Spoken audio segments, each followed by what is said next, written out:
So Rashad, how was practice today coming back after a pretty complete performance over the weekend? It was pretty good. Just overall, I know for us as a defense, we had a lot of juice. Really locked into the game plan. And we're feeling pretty confident. Just off this first day. Feeling really good, man. It was a good day, so you gotta come back tomorrow ready to work and just keep on building how we started the week off today.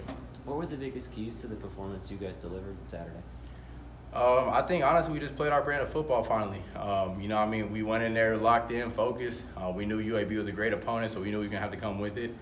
We were into our install, we was into the game plan, and we came out there and played. Like I said, our brand of football. We play physical, we fly into the ball, limited our MAs and stuff like that, and just very very attention to detail.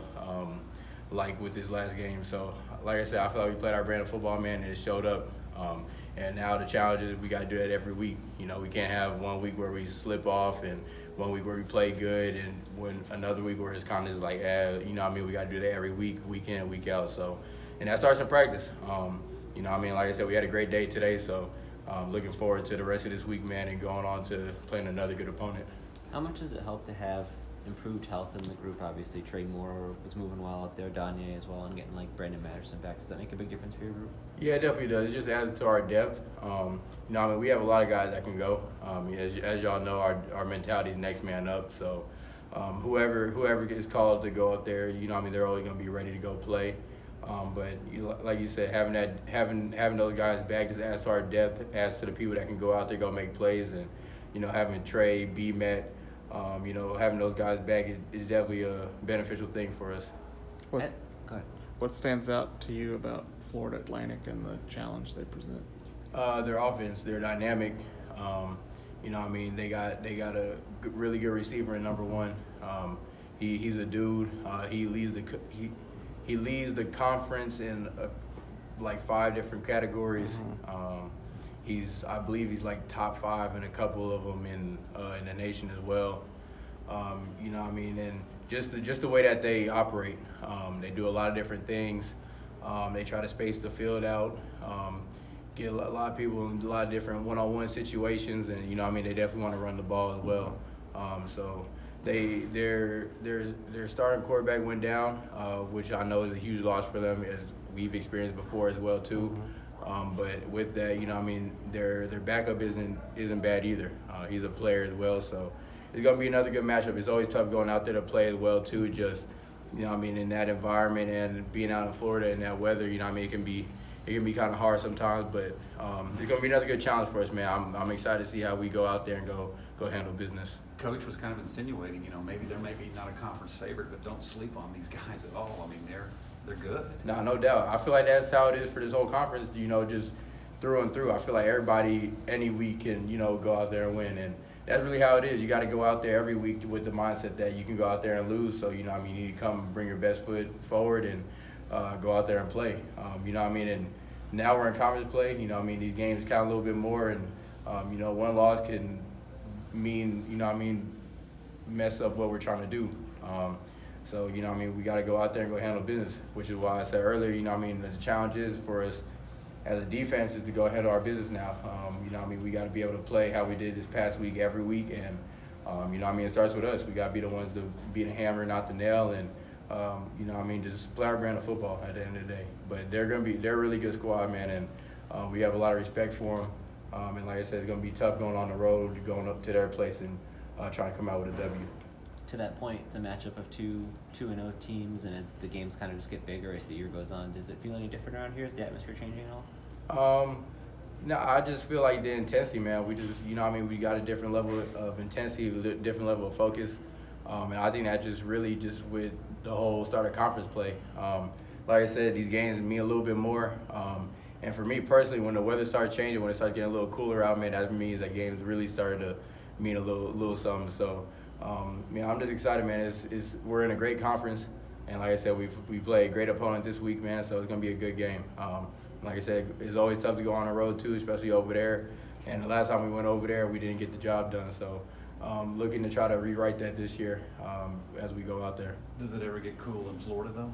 Yeah, no.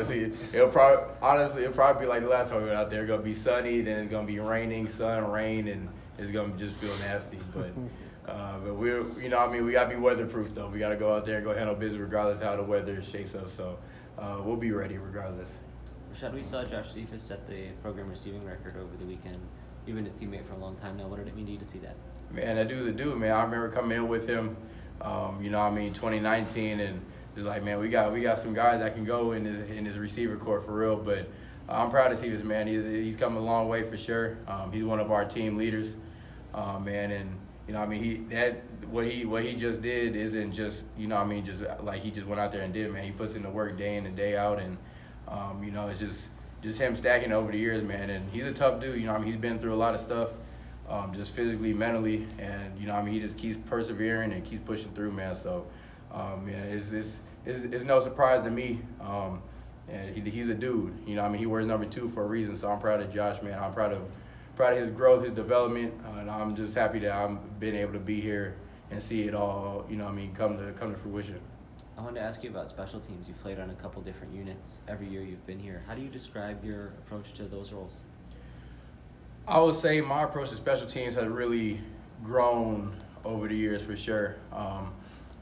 Just from the importance of it and how much of a difference it makes within the game itself. I feel like a lot of times people overlook special teams as just like kind of like a intermission in the sense of like the game, but really the game is really honestly won and lost within, special teams. There's a lot of hidden yards in special teams, in the kicking game, and a lot of hidden points, and those are what really turn the tide within the games.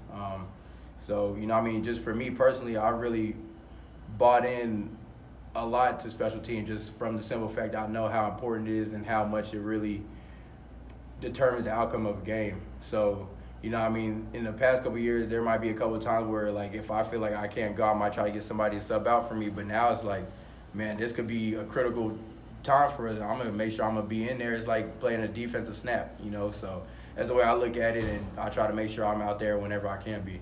It's not every school where starters, and especially not, all conference guys and program record holders take on that kind of a responsibility. Does that send a message at all to the rest of the team, or what does that do for the group? I feel like it does. I feel like, it shows that if we're willing to do it, anybody should be willing to do it. And that's just kind of my outlook on it as well. Just because I wear 0 doesn't mean that I'm able to have a luxury of just not playing special teams and doing my part. I feel like everybody needs to buy in and do a part, on special teams one way or another. And, I feel like that's just the way we should go about it. Like I said, there's a lot of things that play in the special teams that really affect the outcome of the game. So why not be on there and try to go make a play on there as well? There's a lot of different ways you can do that. And at the end of the day, I'm a football player. So as long as I'm on the field and I'm able to go make a play, I'm going to go do that. So, and whatever can help my team out, man, I'm going to go do that to the best of my ability. I know against Houston in the opener, some of those special teams mistakes were pretty costly, and now it's become a strong point for your team. What's been the biggest keys to making that kind of progress? I think just the buy-in to what we're trying to get done here, attention to detail, and just knowing that special teams is really important. Like I just said, most of the time it determines the outcome of the game. You see it all the time where the game-winning kick comes down to, whether the field goal is made or not. And just that alone is, just the result of a bunch of other plays prior to that. So, I just feel like special teams is really important. It might be probably the most important phase out of all of them, honestly, to me. Like I said, it plays a lot of different. It can come out to a lot of different outcomes with special teams, man. And so I just try to do what I can and try to show how important it is. That's why I'm out there and I do what I can. Thank